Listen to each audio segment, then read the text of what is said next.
मिथुन राशि, जब व्यक्ति दुख दर्द समस्या में होते हैं तो चारों तरफ से वो विपत्ति से घिर जाते हैं और व्यक्ति उनके ऊपर लोग गलत आरोप गलत इल्ज़ाम लगाते हैं, अपमान करते हैं, बेइज्जती करते हैं, अनेकों तरह की समस्या उत्पन्न कर देते हैं, अनेकों तरह की प्रताड़ना देते हैं, मानसिक टॉर्चर करते हैं, मानसिक प्रताड़ना, शारीरिक प्रताड़ना देते हैं। लेकिन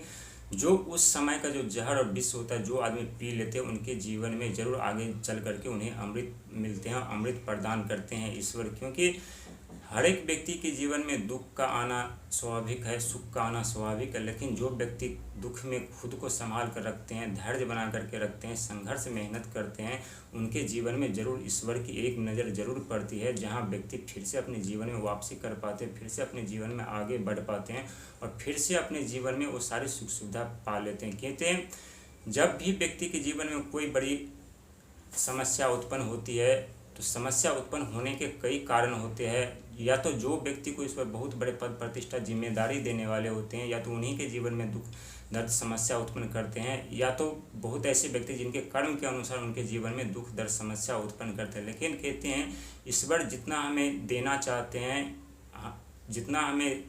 ऊंचे पद प्रतिष्ठा देना चाहते हैं, उससे कहीं ज़्यादा दुख दर्द समस्या हमारे जीवन में डाल करके हमारी एग्ज़ाम हमारी परीक्षा लेते हैं। और जो व्यक्ति ईश्वर की परीक्षा में पास हो जाते हैं, उनके जीवन में फिर से सारे सुख संपत्ति वैभव वापस कर देते हैं। लेकिन जो व्यक्ति ईश्वर की परीक्षा में पास नहीं करते, उनके जीवन में हमेशा दुख ही दुख रहते हैं और हमेशा दुखों के बारे में ही सोचते हैं। लेकिन जो व्यक्ति दुख के समय धैर्य रख करके चट्टान की तरह खड़े रहते हैं और हमेशा भक्ति मार्ग पे आगे बढ़ते हैं, अपने जीवन में जरूर उन्हें कामयाबी बनाते हैं, ईश्वर जरूर उनके जीवन में खुशियों का आगमन देते हैं। क्योंकि जब व्यक्ति संकट में होते हैं तो उनका दिमागी सोच जो है, मानसिक सोच है, वो सही से कार्य नहीं कर पाता, क्योंकि उनका दिमाग सिकुड़ जाता है। और सही सोच सही दिशा में जाने के लिए, सही ज्ञान के लिए हमारे दिमाग का फैलाव होना बहुत ज़रूरी है। क्योंकि सारी सोच सारे कार्य हमारी किस्मत, हमारे भविष्य हमारे सोच पे, हमारे बुद्धि पे निर्भर करता है। यदि हमारी बुद्धि सही से कार्य नहीं करेंगे तो हम अपने जीवन में आगे नहीं बढ़ पाएंगे। लेकिन आपके राशि के स्वामी बुध होने के कारण, जो व्यापार के, बुद्धि के, वाणी के कारक माने जाते हैं, और जब बुध के साथ गुरु महाराज विराजमान है तो आपके जीवन में सुखों का आगमन कैसे नहीं होगा, कैसे आपके जीवन से दुख समाप्त नहीं होंगे, कैसे आपके धन का आगमन नहीं होगा, कैसे आपके बिजनेस व्यापार आरंभ नहीं होगा। क्योंकि वाणी, धन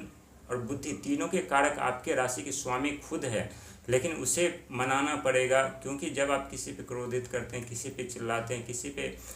को अवध बात कहते हैं, तो उससे क्या होता है कि आपकी मानसिक सोच खराब हो जाती है और आपकी जो मस्तिष्क होते हैं, आपकी बुद्धि होती है, वो सिकुड़ जाती है और सही तरीके से आप सोच नहीं पाते हैं। और यही कारण है कि आप समस्या में पड़ जाते हैं, संकट में पड़ जाते हैं। लेकिन यदि आप सही सोच और सही बुद्धि से यदि आप आगे बढ़ने का प्रयास करेंगे तो ज़रूर आपको सफलता मिलेगी, ज़रूर आप अपने जीवन में कामयाब हो पाएंगे, ज़रूर आप अपने सपने साकार कर पाएंगे।